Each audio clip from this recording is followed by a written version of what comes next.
Odyssey of the Astral Sentinel. Book 1. Silence Before Understanding. Read by the author. Observation Dataset 00001. Subject: Akaran Kar. Assessment: pending. Status: unknown. Review: in progress.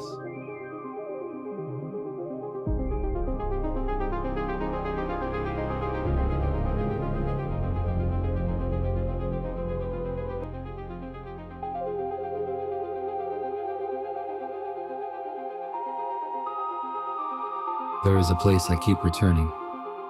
The structure at the center of everything. Not built, grown. Or perhaps assembled so slowly that distinction no longer mattered. It's alive. Not like the way creatures are. More like a system or a network. A mind that forgot it was once part of something smaller.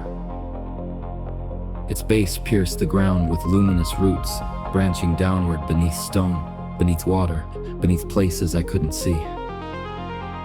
Its upper portion rose in one rigid vertical column, vanishing into a sky that never fully resolved. It reached outward in threads, thin, luminous strands connected to everything. To sky, to earth, and somehow to me.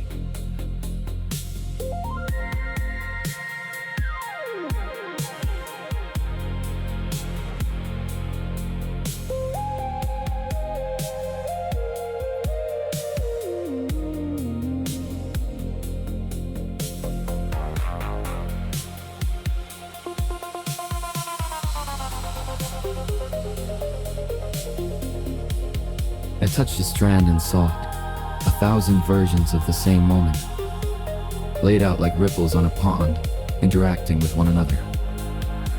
Each vision slightly different, each one ended worse.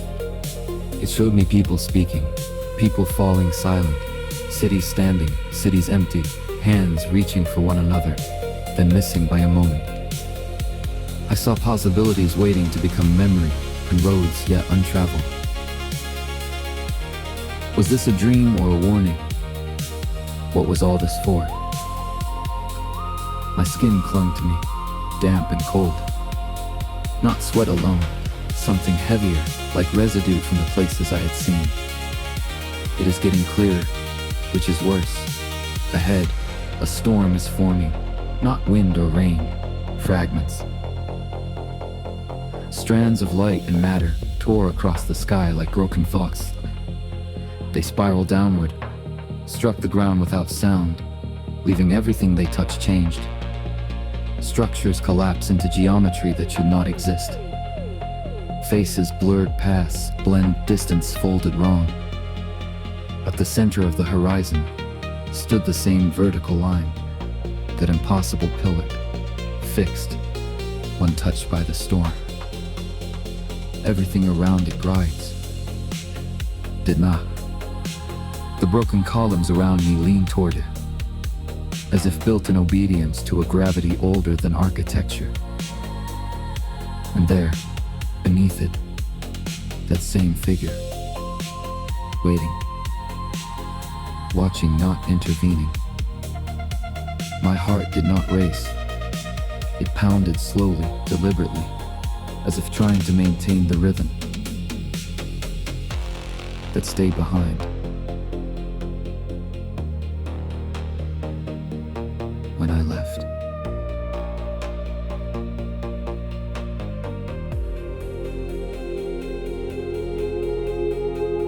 Distressed awakenings. He awoke before the dream ended, pulled upward through current. His breath escaped his chest, refusing to complete. I stood in a hall I've never been, its walls made of glass, or something pretending to be glass. Inside, silhouettes swirled in frenzy, not people. Memories shaped like people. Shadows that remembered being people. They pressed against it, as if the surface held them back or restrained me. When I turned, they were gone.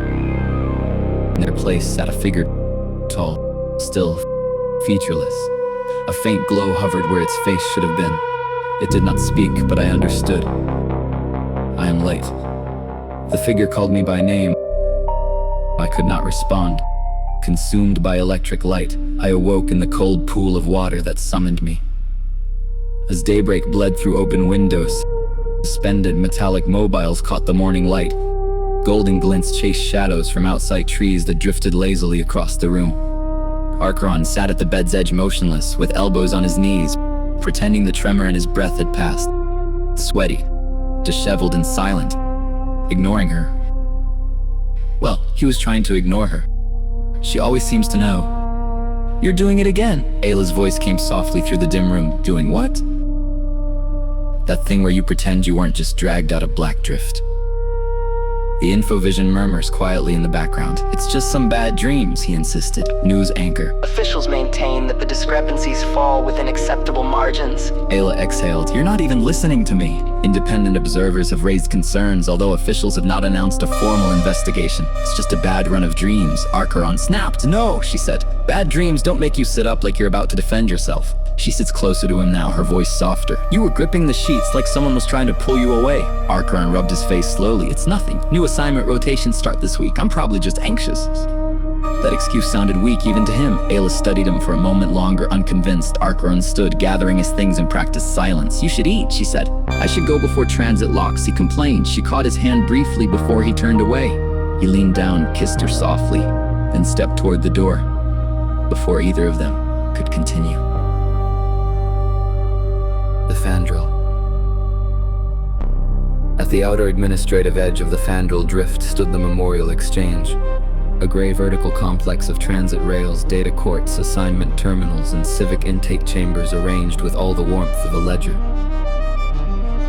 Archeron reported for duty beneath 6 identical transit tiers. Assignment streams flickered endlessly across the walls. Inventories, transport disputes, bounties, encrypted investigations, jurisdictional reallocation, civil disputes, behavioral audits, missing persons, predictive threat markers. They blinked endlessly as far as he could see. Most citizens only noticed the layer relevant to their authorization. Archeron stopped for reasons he could not entirely explain. The sight unsettled him now in ways it had not before. The endless vertical cascade of shifting assignments, names, permissions, disputes, and hidden routing structures reminded him uncomfortably of something he couldn't yet describe. Here stood the rhythm of this world, a towering system of movement and consequence extending upward beyond ordinary comprehension. Every list concealed a life. Archeron wondered what patterns would emerge if someone ever managed to read them all. What did the wall recite to someone with higher clearance? How many unrelated incidents were actually connected or quietly redirected before reaching a conclusion? How many names appeared more often than statistics should reasonably allow? The assignments themselves were heavily partitioned, tired by clearance, past performance, and allegiance. Although reputation was the more polite term, performance and trust had long ago ceased being entirely separate categories. Below the upper transit glass were the original districts of the Fandrel, the native boroughs buried beneath newer expansion sectors built by the Noctis's generations earlier. Later still came the zones, dense administrative encampments where many of the remaining native population were gradually reorganized during the early settlement period. No one officially called them zones anymore. That distinction was not polite. Although those early travelers had not conquered Mentrantis through open war or invasion, even so, arriving on a faraway world with the hope it might be empty is an invasion for those already there. By all accounts, this invasion was still considered peaceful. They arrived with advanced systems, stability technologies, predictive infrastructure, and enough material abundance to make resistance seem foolish. Within 3 centuries, much of the planet's governance, transport, finance, and communications infrastructure operated through institutions the original mentioned populations no longer fully controlled. Some called it a partnership, others called it displacement, with better public relations. Most people imagine conquest arriving with weapons. Few notice it arriving through convenience. Although they arrived millennia ago, a quiet cultural pressure has been building for years beneath the surface districts, especially among native-born Mentrants who increasingly view themselves as caretakers inside systems they no longer truly shaped. Officially, the tension did not exist. Unofficially, entire assignment sectors began prioritizing civil unrest, resource sabotage, identity fraud, encrypted nationalist cells. and unauthorized historical archives. Most of it board Archeron. Until recently.